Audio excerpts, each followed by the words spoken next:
Alright, welcome. Huh? Alright, just want to make sure this is uploading. Make sure y'all can hear me. Can you hear my commentary? Um, welcome back to my YouTube channel. Welcome back to my live stream. This is Jacob Cass, 2024. Hit that like button, leave a comment, please subscribe to my channel. We're gonna talk about WWE Smackdown, October 3rd, 2024. Um, just want to say thank you for watching. Thank you for all the support. Leave a comment, please. Subscribe to my channel. Hopefully um y'all enjoy this video. Um, this is Jacob Cat 2024. Let's see if we can get more views, more subscribers. This will be like an hour and 10 minutes. Now we are gonna talk about SmackDown here. Hold on.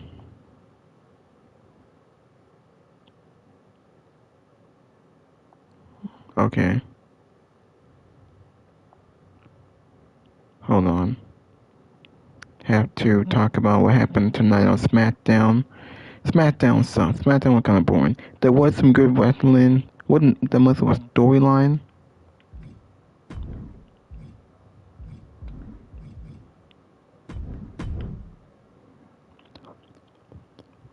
Aleister Black. Well, they don't have Aleister Black on this game, so I had to use Jacob Fatu.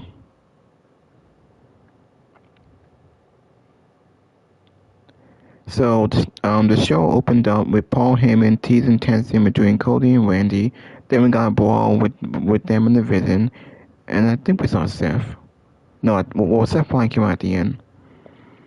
We had The Miz and versus Carmelo Hayes.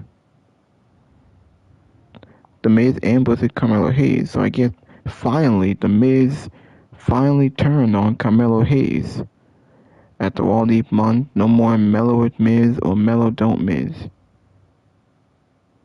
Finally turned on him, and now Hayes can go his separate way. Finally going to a single division.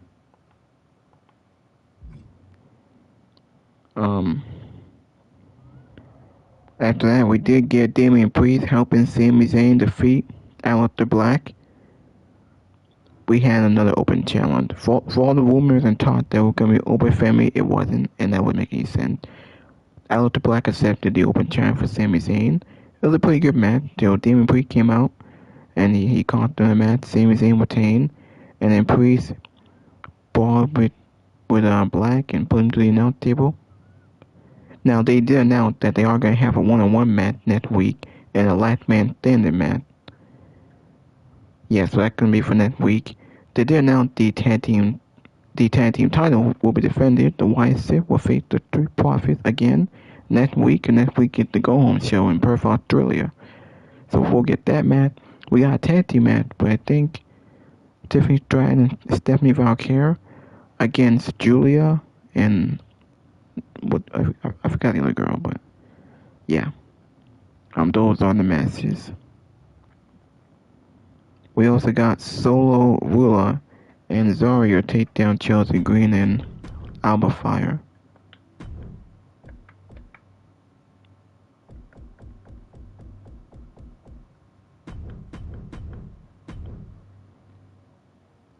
Who the hell is Zarya?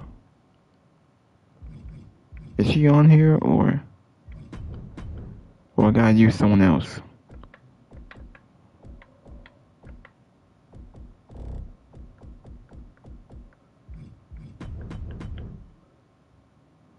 Alright. And Alba, yeah, it's Alba Fire. Okay. We also got Stephanie Valkyrie and Tiffany Stratton in the contract signing. And they had a nice face-to-face. They changed some words. And then Tiffany got attacked by, what's her name again? It says she was attacked by, was it? No, it wasn't them. It was Julia, and it was, I forgot the other one's name, but it was Julia. The women's U.S. champion that's been irrelevant for all these months, almost a year. So they attacked Tiffany. Now that we will see that tag team match, Tiffany and Stephanie, if I care, against Julia. I forgot the other girl's name.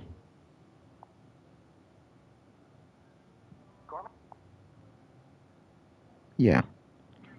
Also, we got Damian Priest again destroyed Kit Wilson, one of the pretty deadlies, or should I call them pretty dead? And then we got Ray Phoenix and Javon Evans versus Los Galza.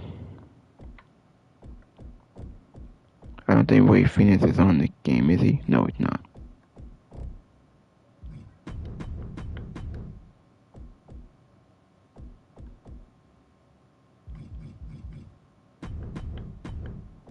Alright.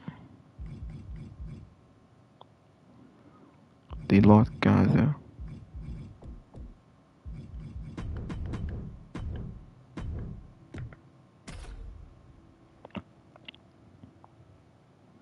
Alright. And obviously, the main event, which was the tag team match.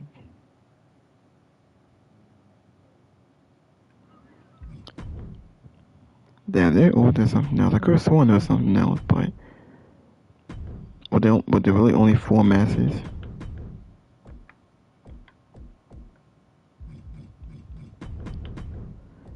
And then we got versus Braun Breaker and Bronson Reed, the Blondes, the other half of the division. Were there only 4 matches? Because I don't remember.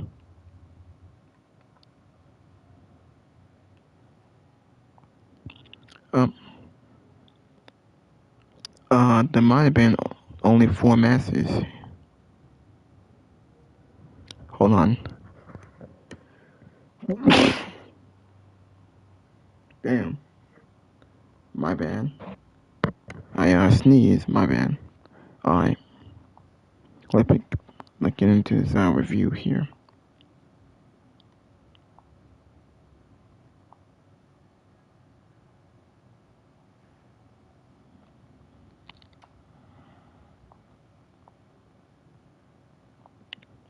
Hold on. Okay. Now let me show y'all some of the podcasters and some of the other reviews. My review is sponsored by PlayStation. It's sponsored by Fightful Pro Wrestling, Salamoto Sound Off, JD from New York, and other YouTubers that I know of. Okay. Was Andrade AEW return the right move? Yeah, cause we know that Andrade made a return to AEW on Wednesday. We know we got the NXT and TNA invasion. That was on Tuesday.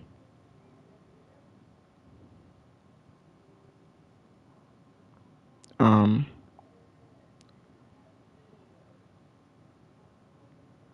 the main event. I thought that was a good match. Yeah, so the main event for Cody Rhodes and Randy Orton. Obviously, Seth Rollins got involved. Kurt Thump, Randy, Braun Breaker, Bronson Reed hit the tsunami and pinned Orton, and then they won. There was some little tension with him and Paul Heyman. Had to be mind games. Now Seth Rollins came back in. Well, he was going to Kurt on Cody Rhodes after the match was over, but Cody Rhodes hit a crossbow. So something gonna happen at Crown Jewel. Whether how is Seth gonna beat Cody Rhodes? I don't think Braun and Bronson are gonna help. Paul's not gonna help. Are we really gonna see Brock Lesnar get involved? I don't see a clean finish, and it can't be a clean finish. There has to be a screwy finish.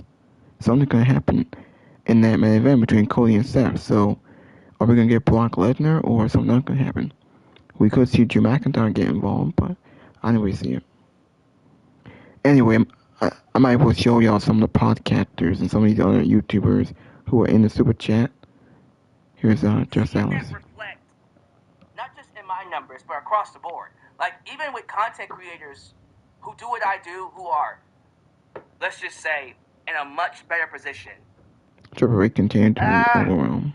There's some good stuff, but, like, none of it is terribly compelling, and it's nothing that's, like, impressive.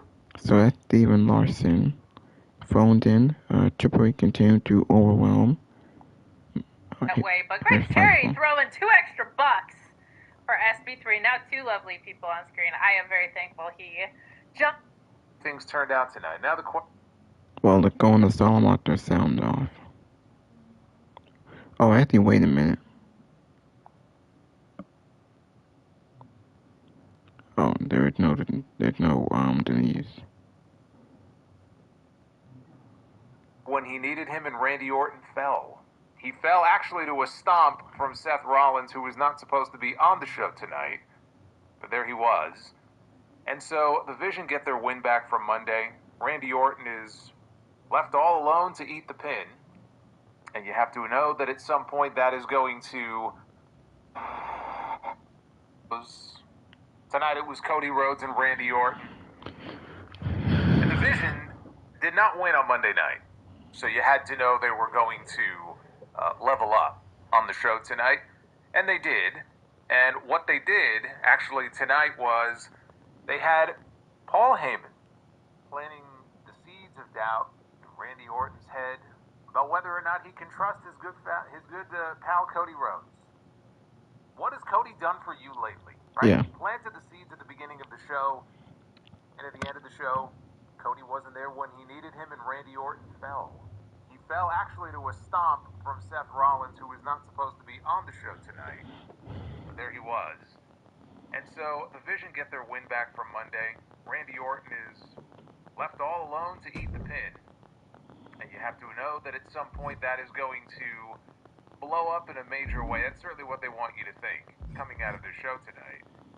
So the Vision go 50-50 on the week. Randy Orton is not going to be very happy about the way things turned out tonight. Now the question becomes, between that and what Paul Heyman said to him earlier in the night, they're not being very subtle with these teases of a Randy Orton heel turn. Do we get it at Crown Jewel? I feel like this is something that I have been talking about now for a couple of years. Cody's been back for 3 years now. A lot of people have been waiting to see if they were going to tell the story between Cody and Randy, given the history together, going all the way back to the Legacy days. They haven't done that yet. They've teased it. There have been some subtle teases, some not so subtle teases. They've been tag team partners, buddy. They respect each other. And they had that match at the King of the Ring in the finals, which did not go Randy Orton's way. And nothing came of it. But I think it's just feeding into a longer, larger story that will eventually be told between these two. The only question is when. We are coming up, though, next weekend on a little show called Crown Jewel. And Cody Rhodes is wrestling Seth Rollins on that show. And one of the stories that they have really been trying to, focus on, they're going in very heavy on the angle that Seth cannot beat Cody one-on-one.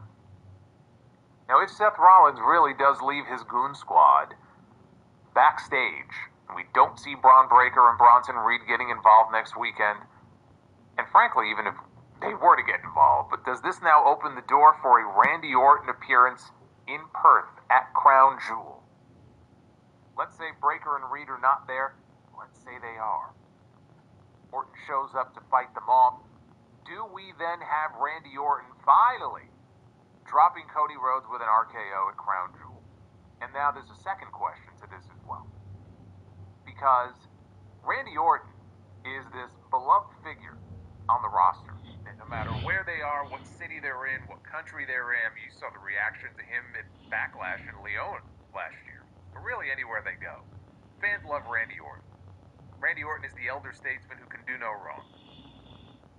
When and if that day comes, whether it's Crown Jewel or whenever it may be, that Randy Orton drops this man with an RKO, is it going to get the reaction that they're hoping for?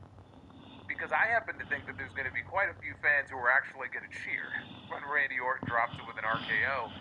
And I feel that way. I would not have said that 6 months ago. I would not have said that a year ago, but I think enough time now has gone by where there's a risk here. There is a risk involved here where you force the fans to choose between two people that they like, but there's one person they probably like a little more than the other. That would be very interesting to see. Especially fans like in another country, if they were to do it in Australia next weekend, I think would be very excited to see Randy Orton drop Cody Rhodes with an RKO. So maybe we are finally who's going to answer the challenge for a second time. The Miz put an end to that. Yes, we finally have a split between Mello and Miz. They have now gone the way of most teams. In WWE history, we got the breakup tonight, and in his place was Aleister Black, who answered the open challenge. And now this is actually a great illustration, I think, of how great the open challenge has been so far. This was probably the weakest of all of the entries into the open challenge, and it was still a great match. It was still a great match. The momentum, it just keeps on going. The streak is still alive of great U.S. Championship matches on this show over the last several weeks. I very much enjoyed that match. The other thing I also enjoyed about this show, we got a bunch of faces tonight from NXT.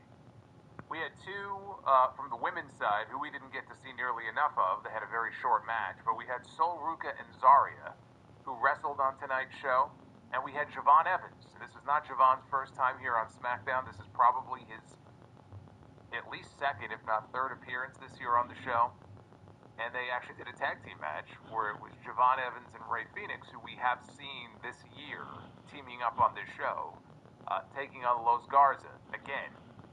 So the second time in the last, probably, 4 or 5 months that we've gotten that match. And that was a fun match. But I like adding some new faces from NXT because one of the things that I have talked about over and over again about this show is just how dull it is, week to week. And then we talk about the women's division and how weak they are on the women's side compared to Mondays. It's just, again, there's just such a disconnect between the two shows. It's just weighted so heavily more on Monday than it is on Friday when it comes to the women. I'm not sure why that is. Even when they get Bianca Belair back, they still have some real issues and holes that need to be filled there in that, division on the show.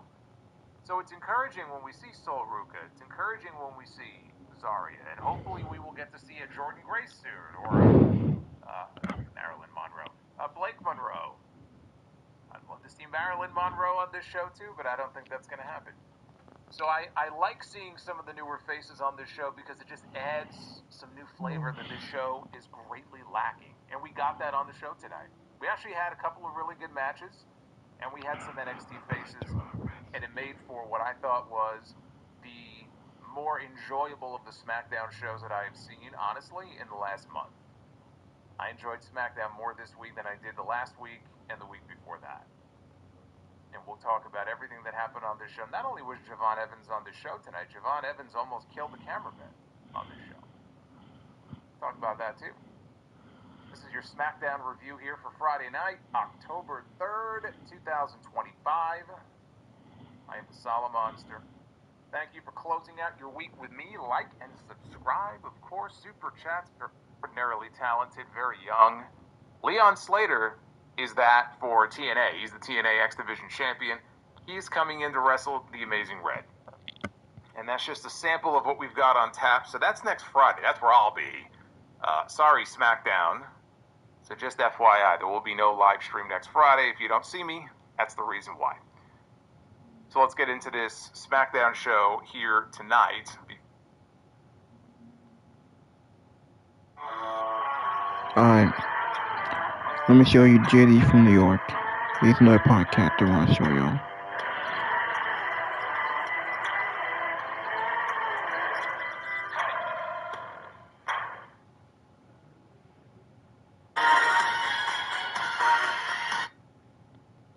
Okay. I'll probably make it like an hour because, I think I'll make it live to like an hour. I got like maybe 40 minutes. I don't make it too long. Nothing much happened on the show. This show was very dull. There was some good wrestling on this show. Sami Zayn out to Black. The tag team matches were fine. Whatever, really. The main event was fine. But that was really it. SmackDown hit new low. new low ratings. Plus, we got 2 big returns in AEW, and that's about it. RKO and Cody versus the Braun Sammy's Open Challenge. Tiffy time with this contract signing. And that'll pretty much it. And for the news and rumors, who will challenge Mercedes Moné next for her title?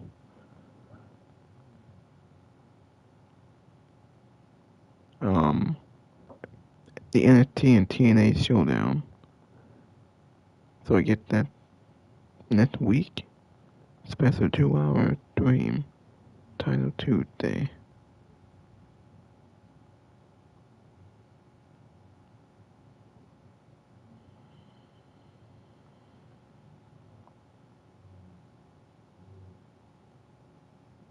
TNA Knockout World Tag Title Showdown.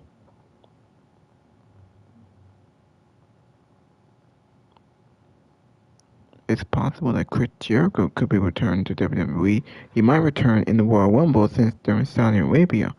Last time we saw Chris Jericho in WWE was 7 years ago in the 2018 Greatest Royal Rumble in Saudi Arabia. That was the 50-man Royal Rumble. We could see him in there.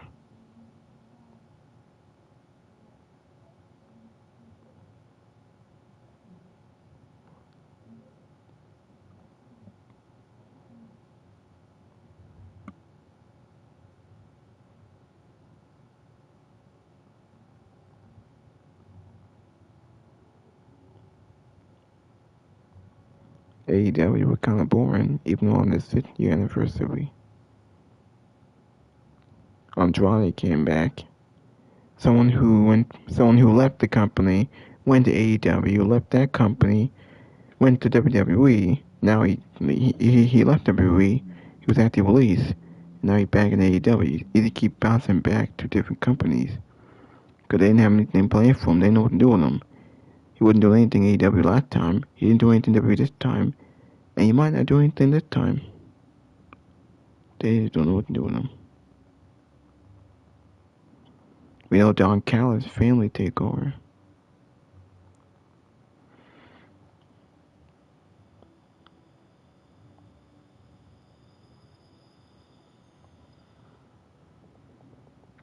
Alright. Sammy relives. Smackdown, man, I don't know. Hold on. Damn it. Hold on. Sammy relives old NXT days with Black. Yeah, they do have history from NXT. I don't. Alright, now let me show you the podcaster who's in the super chat right now. Let's show you JD from New York. He's gonna give his opinions on SmackDown tonight. What SmackDown's trying to be. Now, before I get into what I want to say here, it wasn't a bad show tonight. It was actually okay. Yeah. But the reason why it's okay, I think a lot of people are just kind of, especially the elitists and these accounts online that do nothing but push a narrative and push one company and dislike the other company and vice versa. It's like, you see some of these pages on social media, they're very pro one company and negative the other. It wasn't a bad show. But I think you guys got to start asking the question of what SmackDown is trying to be on Friday night. Now, tonight we had a Sami Zayn and Aleister Black. It was not Obafemi. We did not get Obafemi debuting on the WWE main roster. Not yet, anyway. They may be waiting for this opportunity to feel right for him to actually go and do that. Sami's right now one of the hottest superstars in all of wrestling. One of the hottest stars in all of WWE. But Sami defended the United States Championship against Aleister Black. Fantastic match. As good of a TV match as you could get. We'll talk about it a little bit later. That's something that I've actually been waiting for personally since Aleister Black made his way back to the WWE. We got that. That was great. We got Cody Rhodes and Randy Orton against The Vision. Bronson Reed and Braun Breaker. That was the main event. 2/4 of that main event were Monday Night Raw superstars. Then you obviously include Paul Heyman, who is a Raw manager, advocate, oracle, whatever you want to call him nowadays. And Rollins. We saw Seth Rollins tonight at the end of the show as well. So we got the strongest faction in all.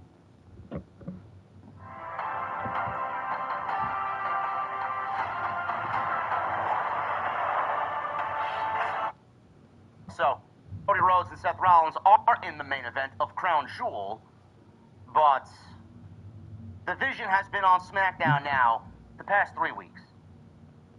Monday Night Raw superstars.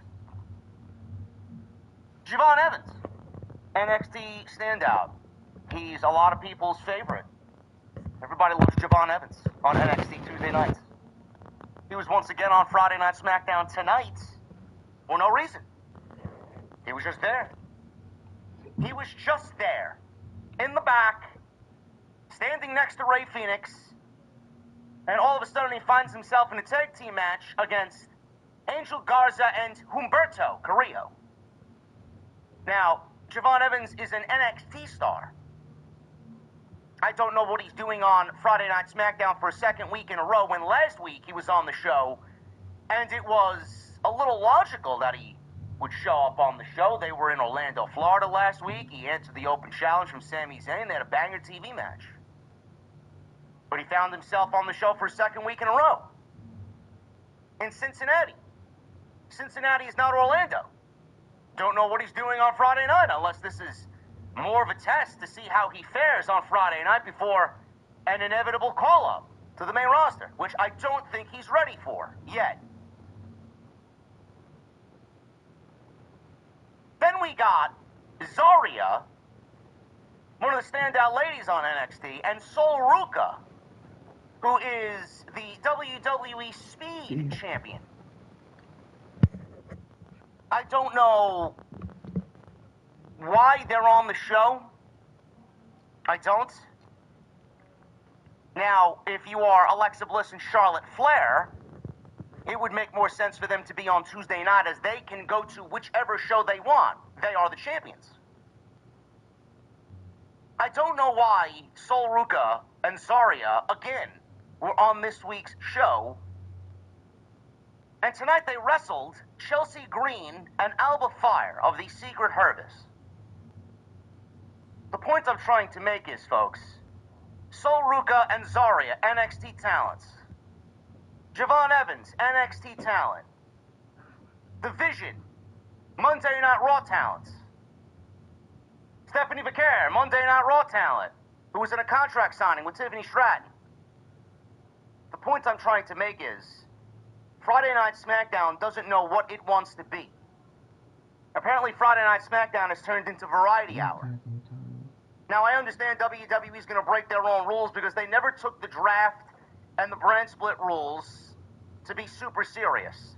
They break them whenever they want with no rhyme or reason, with no explanation. I understand it. It's not even worth arguing about. You might want to take it off. But in the case of Friday Night SmackDown, when the show has largely been one of the worst television shows of the entire year next to Dynamite, SmackDown has largely been awful all year. Their roster is very thin. They are very thin at the top of the card. CM Punk and Roman Reigns are operating on the other show. Randy Orton is seemingly taking months and months off for no reason. Cody Rhodes goes to film a movie, he's not there. People just missing from action like Jacob Fatu since SummerSlam. He's made one fucking appearance on Friday Night SmackDown. McIntyre's been on and off hurt. SmackDown doesn't know what it wants to be. But you're going to get people blinded. Oh, SmackDown was a good show. SmackDown was a great show to some people.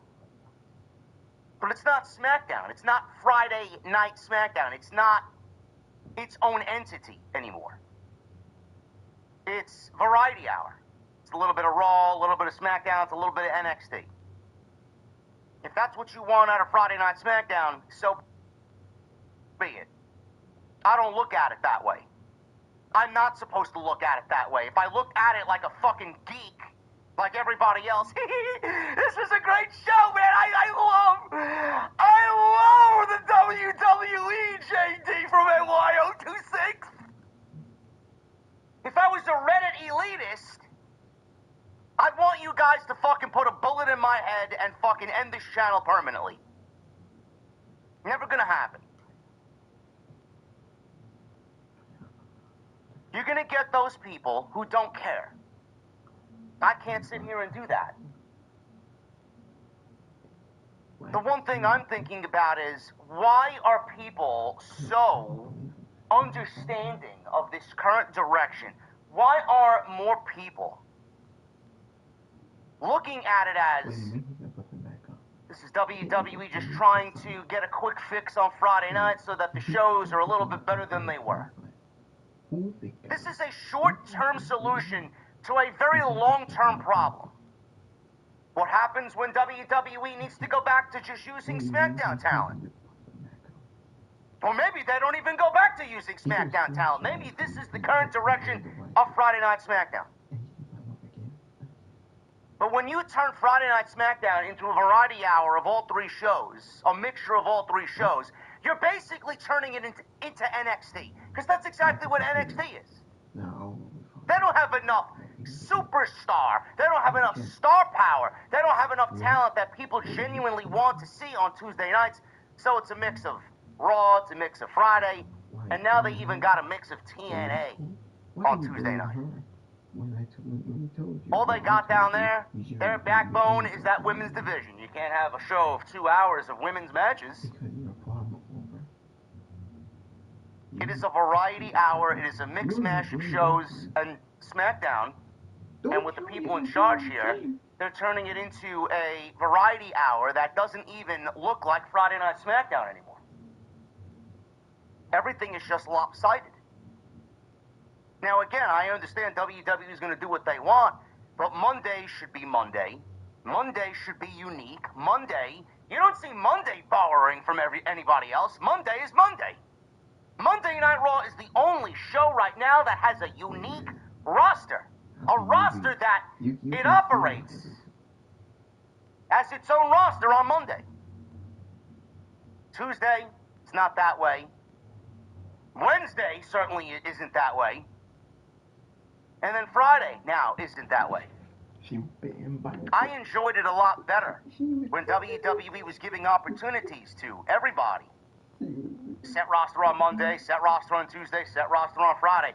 Now WWE seemingly doesn't even want to do their jobs to fix the real core long-term problems of Friday Night SmackDown. Now they just want to borrow from the other shows and put a fucking Band-Aid over a fucking machete wound. It's ridiculous. Now you may be okay with that. I'm not. I have long-term vision. I have a desire to see a true fix to the show. Great top of the card, great middle of the show, and a great women's division with a great tag team division thrown in there. WWE's got all this talent, yet you can't figure out what you want your roster to look like on Friday night. You got to borrow from NXT and you got to borrow from Raw. Then it just becomes random matches with no real story. WWE still doesn't have a real centralized story that exists on Friday. They don't have that bloodline on Friday.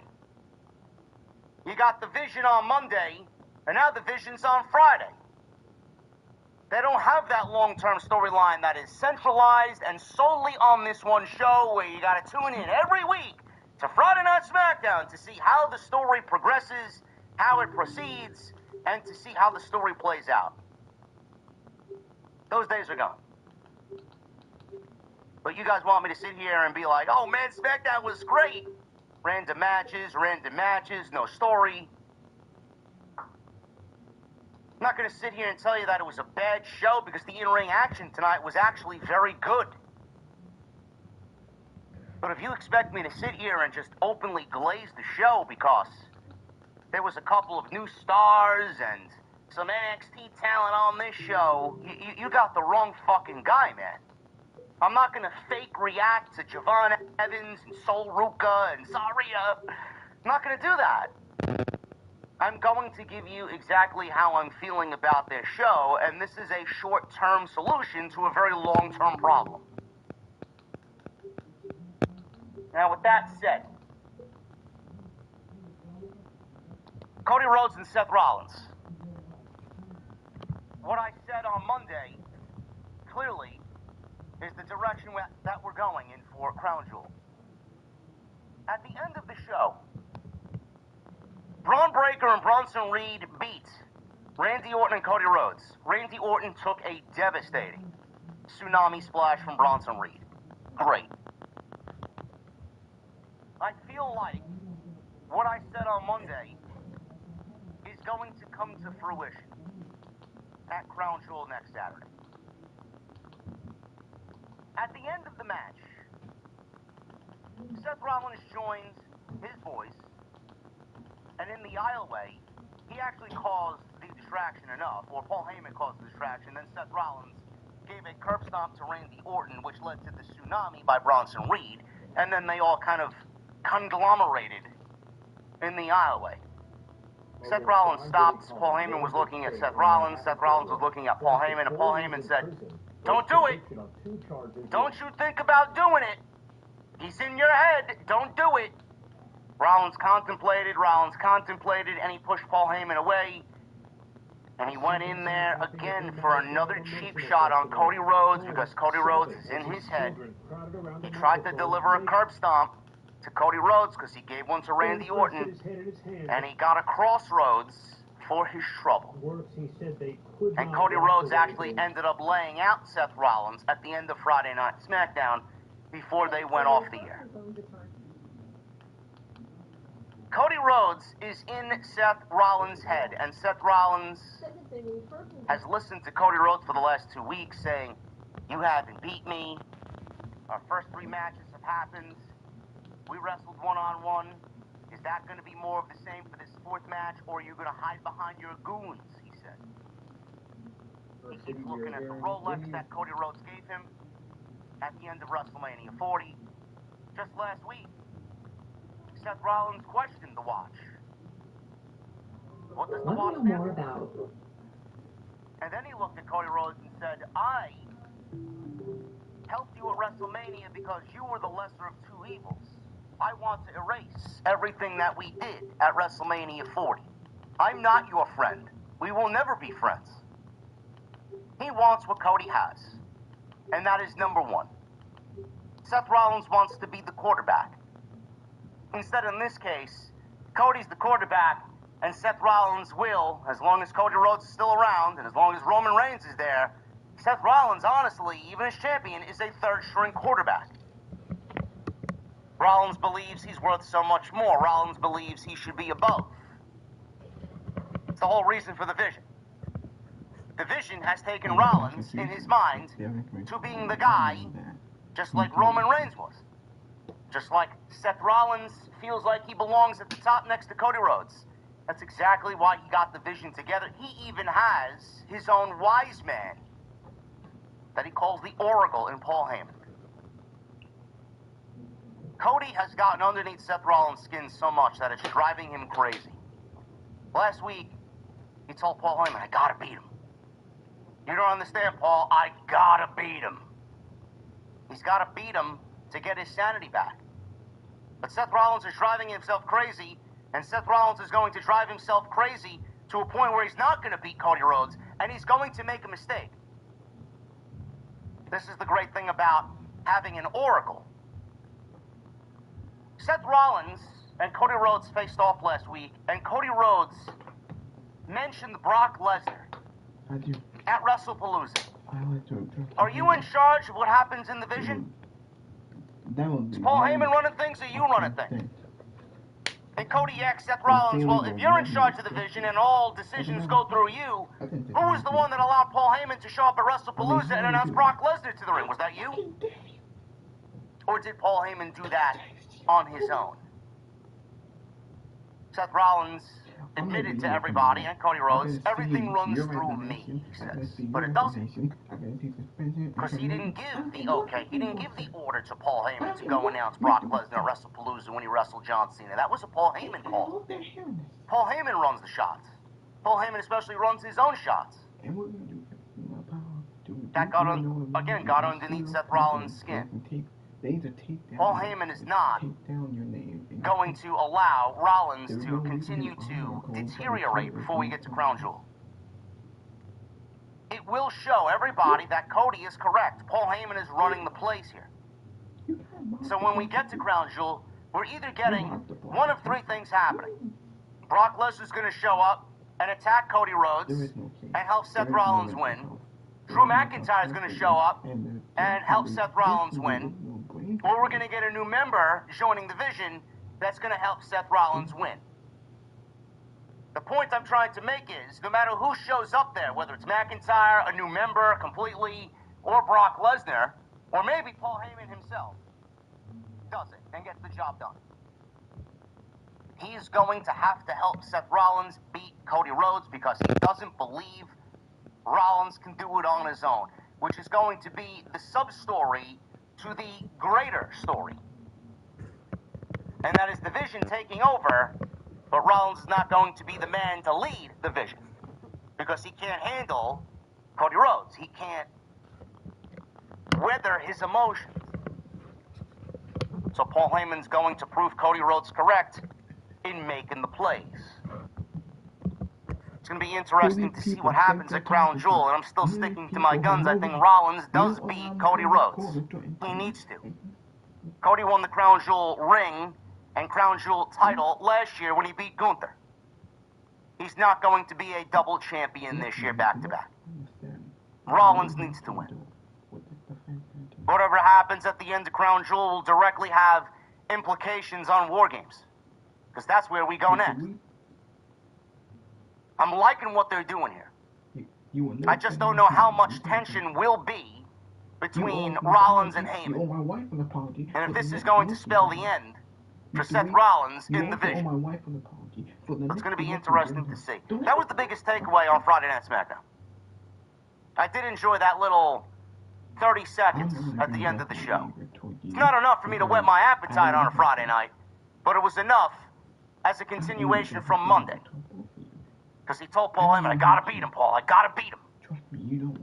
Shows up on Friday, helps his guys win, and then he fucking melts. He fails at the end. And he eats a crossroads. Sami Zayn wrestled Aleister Black. United States Open Challenge is still the best thing on Friday Night SmackDown.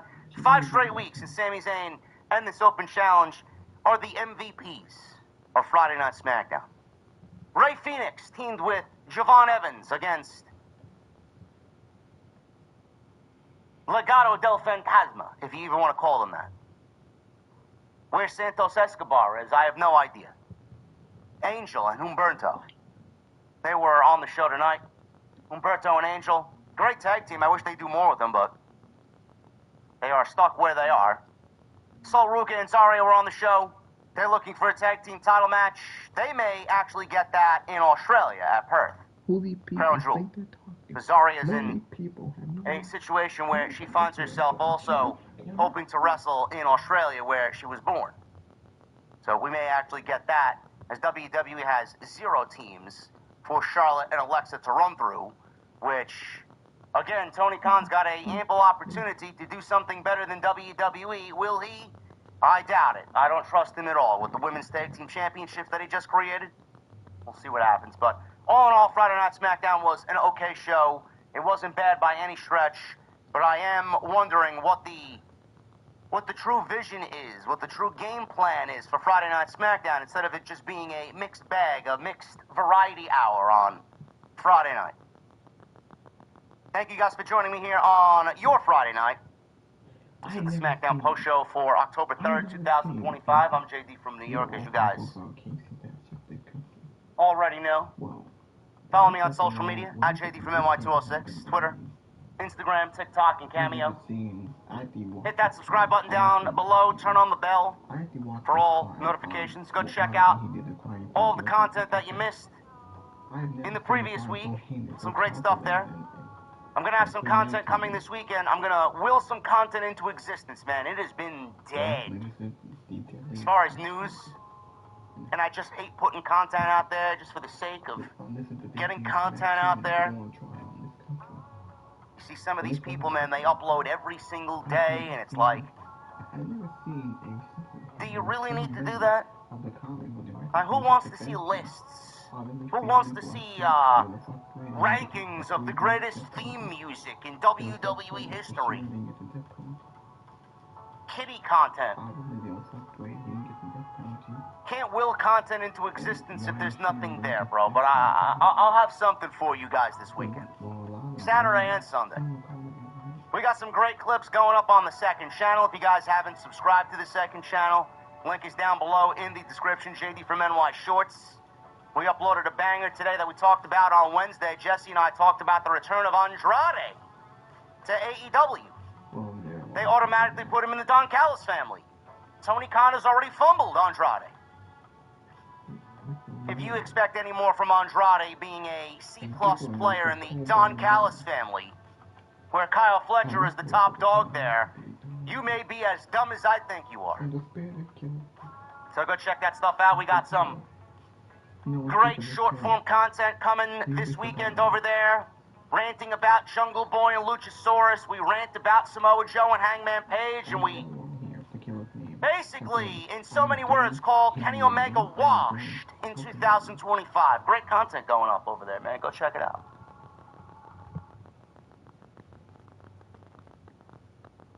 Hit that subscribe button down below. Turn on the bell for notifications. Hit that thumbs up. Being that Friday night is notoriously slow, try for a goal of 700 likes tonight. Can we do 700 likes? We already got 350. 700 likes is the goal. Super chats are open. Get them on in. We will hang out at the end of the show. As always, it's the best way to support what I do here on Friday night. Tonight we're sponsored by Blue Chew. BlueChew.com/BlueChew.com. Code JD at checkout. Make sure you guys go and get your free sample courtesy of the podcast. All you have to do is pay the $5 shipping and handling. Cody Rhodes kicks off Smackdown. And he actually got fireworks tonight in Cincinnati, Ohio at the Heritage Bank Center.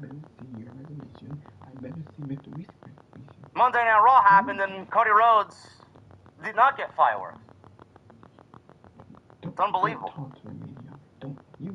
I guess they didn't pay their pyro guy. Or maybe they were just too cheap and didn't want to order pyro for everybody on Monday. But he did get pyro here tonight.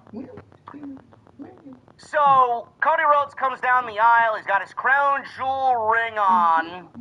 You know, it's October or crown jewel season when all of a sudden they dust that motherfucker off and get it ready for the pay-per-view. 3 weeks out of the entire year, Cody Rhodes is wearing his crown jewel ring. We got Cody in the middle of the ring. Before asking what they want to talk about, he was immediately answered by Paul Heyman. What do you guys want to talk about? And Paul Heyman immediately interrupts and says, I know what I want to talk about. He thanked Cody for the question. He was accompanied by the Braun Breaker and Bronson Reed. They stood on the apron. Orton quickly joined Cody in the ring as backup. Heyman looks over at Randy Orton and introduces himself. He does his shtick. Heyman said Orton never returns his texts, never returns his phone calls or emails. So he decided to corner Cody because he knew that Orton would appear. He's an oracle, you see. He knew this was going to happen, the way that it happened. That, he says, wasn't a prediction. That's what he calls a spoiler. We got a loud RKO chant in Cincinnati. It was one of the only things that they were allowed for. Otherwise, they were largely awful in Cincinnati. Heyman says he'd give any amount of money to hear Orton and Cody's strategy because no matter what, they'd lose to Reed and Breaker tonight, which was also a spoiler. Heyman asked, what would happen if they defeated Cody Rhodes tonight? What if Braun Breaker and Bronson Reed defeated Cody Rhodes tonight? Would Orton look at Cody Rhodes and think he could be a better champion than him? But if they defeated Orton tonight, then how could Orton not look at Cody and say, "Where were you, champ?" Either way, according to Heyman, this, and he points at Cody and Randy Orton, this can't last, meaning Cody's friendship with Randy Orton. Heyman said that wasn't a prediction from an oracle. This is a prophecy. Randy Orton and Cody Rhodes said nothing. They literally said nothing. Randy Orton talked to Cody off camera and said, "Don't mind him. Ignore him. He's trying to get under our skin. He's trying to ruffle our feathers. Do not engage with this goon, Paul Heyman." So Heyman's just trying to rile up Cody and Randy Orton, obviously drive a wedge between Cody and Randy. I think this is exactly where it's going to go. When Paul Heyman says this is not a prediction, it's a spoiler, now that he's an oracle, it's a prophecy. Yes, that's exactly what's going to happen. The thing is, how is it going to happen? Could we see that how happen at Crown Jewel? Could Randy be there? Could Randy try and stop the Vision from beating Cody Rhodes at Crown Jewel, only to then inadvertently cost Cody Rhodes the match with Seth Rollins? I don't know. Does Drew McIntyre get involved? I don't know. It's an interesting situation. Rollins is clearly going to have backup. His boys will be there. Heyman will be there. Will there be a new member? Is Lesnar going to be there? The numbers game clearly outweighs Cody and Randy. So if Randy's a true friend like he says he is, he's going to be there to help Cody Rhodes because he knows exactly what Paul Heyman's going to do and how Paul Heyman operates. I love how he's now an oracle and he's giving prophecies. That's not a prediction, it's a prophecy. Good work. This was fine for what it was in the open, and it set up the tag team match, obviously, with that little tension, that tease of a tension between Randy Orton and Cody Rhodes. Tiffany Stratton was shown arriving in the arena. She has a contract signing tonight with Stephanie Vaquer, the Crown Jewel Women's Championship next Saturday. Carmelo Hayes was walking by. He's in the back, and he was confronted by The Miz. The Miz wanted to know what happened last week when he watched Miz get pinned. You didn't do anything to stop it. We're a tag team partner. We're supposed to help each other. Then Carmelo Hayes said, "Well, maybe you should have kicked out." You could tell Melo does not want to be part of this anymore with a sarcastic reply such as that. Miz wondered whether Hayes knew how a tag team is supposed to work. Hayes replied that Miz is always standing in his way, and from this point on, they are done. Miz was mad that Hayes would tell him that they were done. Hayes said, "Yeah, we're done." And that he should be grateful that they are still good because normally he'd shoot first. And he walked away. And The Miz was left angry, standing there alone. It's about fucking time that they split these two guys up. I would have liked to see them go a little bit further with it. I don't know if it was ever in the cards for them to win the tag team championships or at least get an opportunity at the tag team championships. That never happened. I would have much rather seen that against the Wyatts than anything. They went right back to the Profits. But I'm just glad that they're hopefully moving Carmelo Hayes on to being by himself and hopefully giving him a singles run.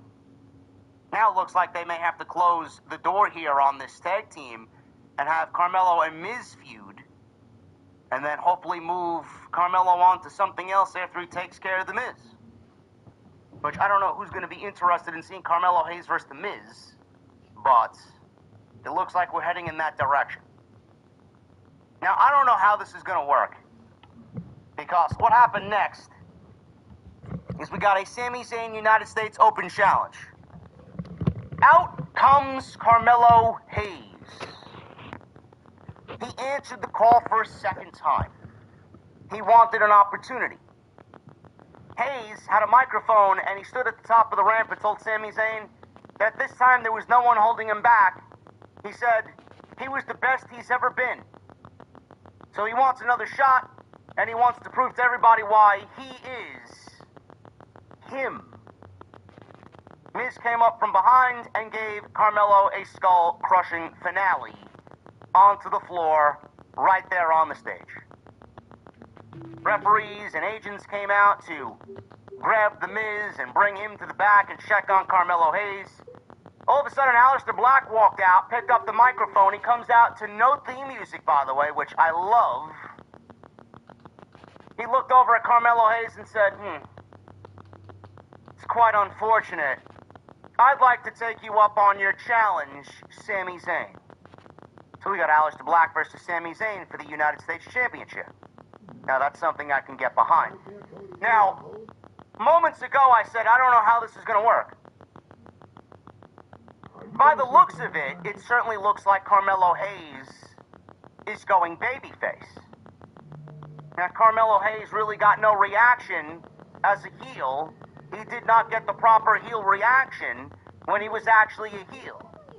What is WWE going to do differently to ensure that Carmelo Hayes actually gets the babyface treatment? Now, The Miz is a very good heel.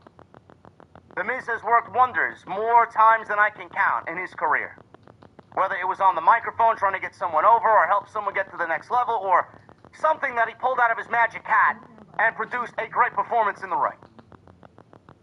He's not one of my favorites, but I'm not going to deny that the guy has been a Hall of Famer through and through for the last 20 years. I don't know how this is going to work because Melo has not been given a treatment from the creative team to really ensure him that the fans are going to care. And I think it's going to be a very difficult task for The Miz to help Carmelo Hayes get to that next level. Can The Miz do it? Are you going to bend over backwards to see Carmelo Hayes and The Miz in a mid-card feud on Friday Night SmackDown? Do people care enough in The Miz against Carmelo Hayes to give it enough time to see it play out, to see it work the way that it's intended to work? I don't have any faith.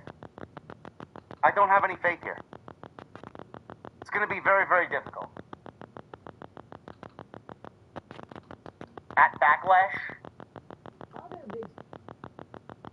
Why are you guys saying, who said at Backlash? Did somebody fuck up there? Did Michael Cole or Booker T say something about Backlash? If it was from the commentary team, I apologize, Chad. I try to tune them out. Booker T is awful. I'm hoping Miz knows what he's doing here, bro. I don't know if this is going to take place on Friday. I don't know if this is going to take place at Crown Jewel, but all I know is as far as the match card for Crown Jewel, we should add a sixth match. Maybe this is the sixth match. Sami Zayn and Aleister Black. This was a great match. 16 minutes. They gave this 16 minutes, and rightfully so, because this has been the best thing on Friday Night SmackDown, is Sami Zayn's United States Open Challenge. So we get the bell ringing right at the top. Sami Zayn executed 2 deep arm drags and an armbar. Black worked his way back to his feet, floored Sami Zayn with a big kick to the face. Black whipped Zayn into the corner and leveled him with another kick.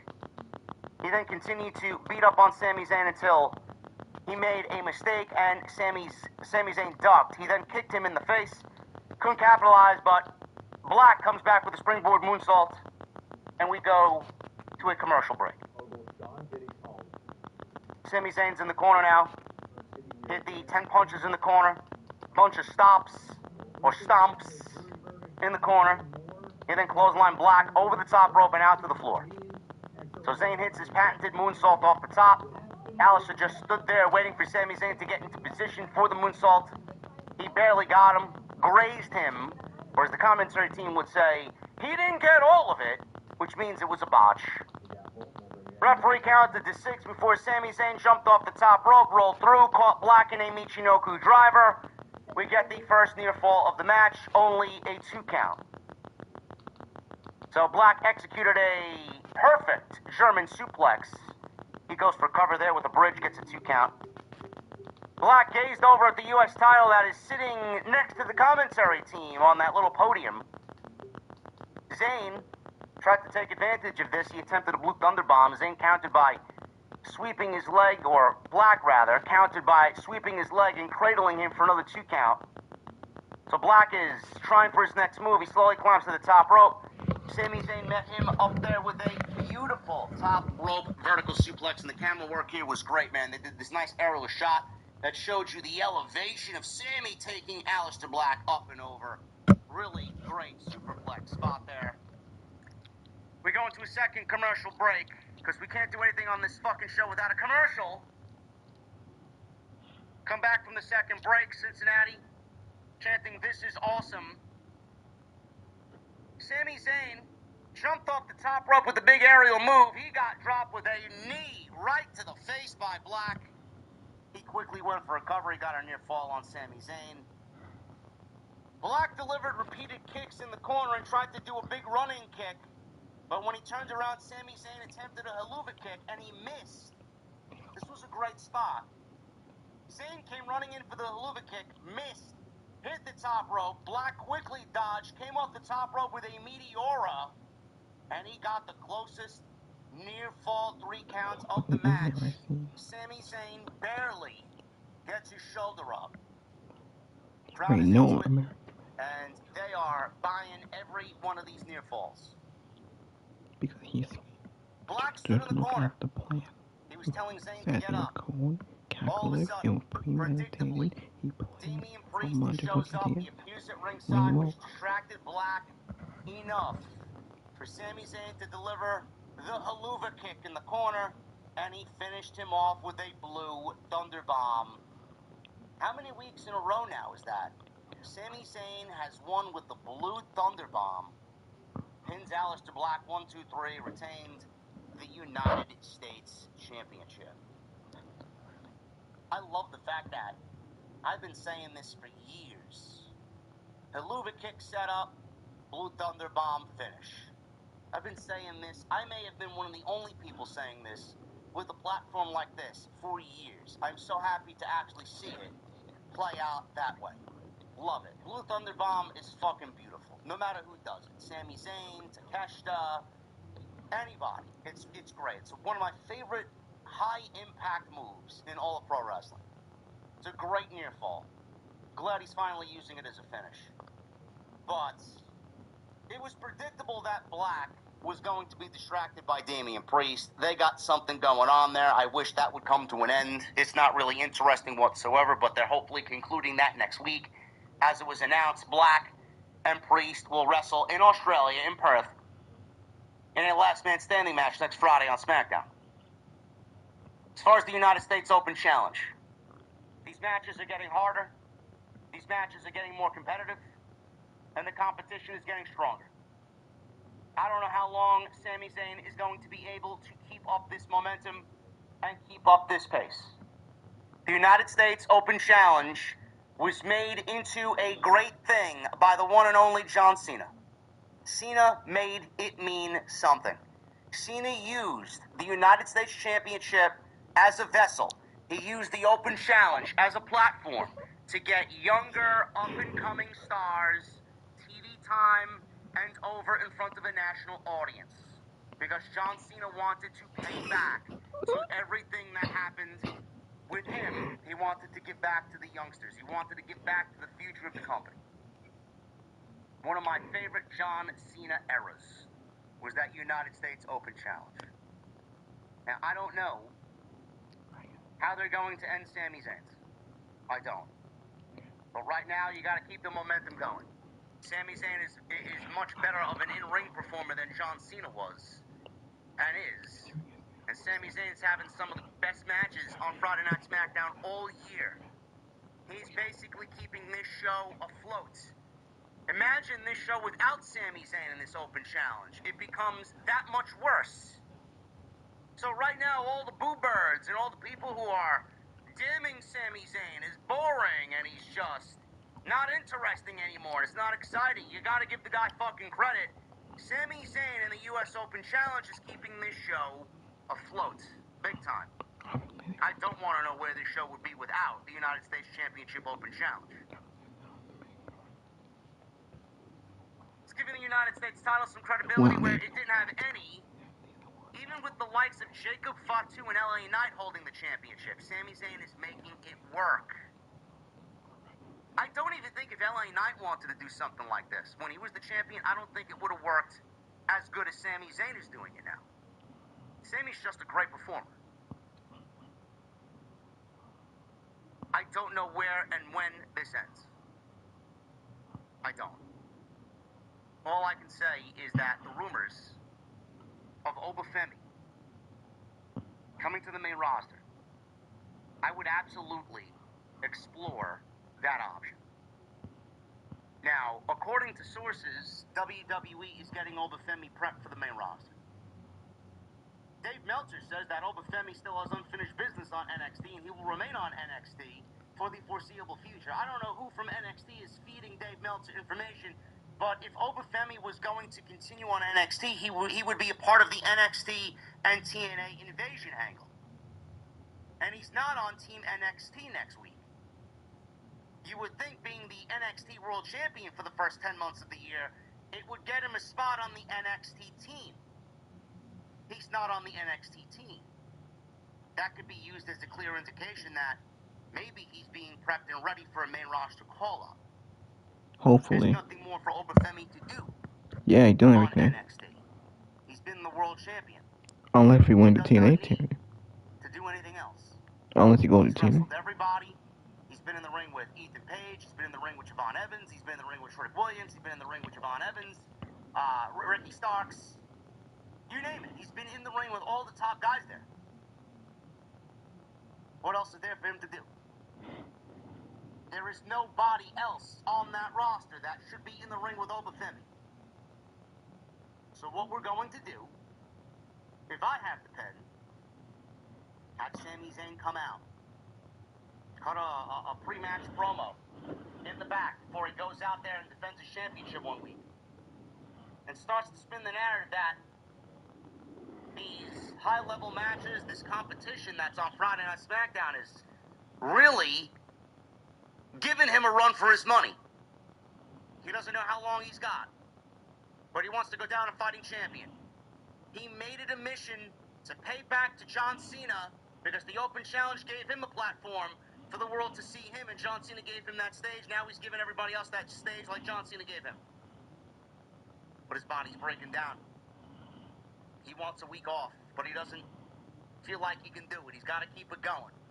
He's going to ride this wave. He's going to ride this bus until the wheels fall off. Start to tell the story that the United States Championship Open Challenge is becoming a little bit too stressful for Sami Zayn. Tell that story. Tell that story through commentary. Tell that story through Sami Zayn, who's one of the better storytellers in the company. Tell that narrative. Then when we get to Survivor Series weekend and we get an open challenge that Sami Zayn did not expect, then you unleash Obafemi. And he walks down the ring, and it's basically game over from there. And I don't mean Sami Zayn going 15, 20 minutes with Obafemi. I'm talking about Sami Zayn and all the injuries and the broken body that he has had after all these great competitive matches. I'm talking about Obafemi destroying Sami Zayn, same way that Braun Breaker beat Sami Zayn for the Intercontinental Championship at last year's SummerSlam. 5 or 6 minutes, tops. Sami Zayn can even get some offense on Obafemi. Sami Zayn's a great come-from-behind babyface. He's got that underdog, Bryan Danielson-like fight in him. Tell that story. Have him deliver a haluva kick. Have him deliver it. Have him deliver a Blue Thunder Bomb. Have Oba kick out. 1 count. 1 count. not good enough. Then it sent Sami Zayn into a little time off. He comes back, down on himself. He gave back to the United States Open Challenge that John Cena gave to everybody before him. He paid the respect that the Open Challenge deserves. And he takes this doubt. He sits with it. He struggles for a little bit. Promises to win the Royal Rumble. I don't know if Sami Zayn is going to be a factor in the Royal Rumble. I don't know if Sami Zayn is an odds-on favorite to win the Royal Rumble. They may end up giving Sami Zayn the Royal Rumble. We don't know. We don't know. But it could end up being a situation where we do get Sami Zayn in Saudi Arabia winning the Royal Rumble or the Chamber. But in Saudi, Sami is as over as anybody. It would be a great moment there. Predictable, but a great moment. Maybe he ends up going to wrestle Seth Rollins at WrestleMania, while CM Punk wins the Chamber and gets Cody Rhodes in the WWE Championship. It's going to be an interesting next several months. But the United States Open Challenge, man, has been fucking great. Every match has been a banger. John Cena, banger. Ray Phoenix, banger. Mello, good. Javon Evans, banger. Aleister Black, banger. The match with Mello was probably the worst one out of them all. And Mello's great. But they've all been great matches. And Sami Zayn's knocked it out of the park. Easily the best thing on Friday Night SmackDown. Moving on. Nick Aldis. He was shown talking to NXT's Sol Ruga and Zarya. Well, I might will end the video. Until that time, hit that like button, leave a comment, please subscribe to my channel. Thank you for watching, thank you for all the support. I'll be back with more. I'll do a live stream on Night Raw next week. Hope y'all like the video, y'all enjoy it. I'll see y'all later.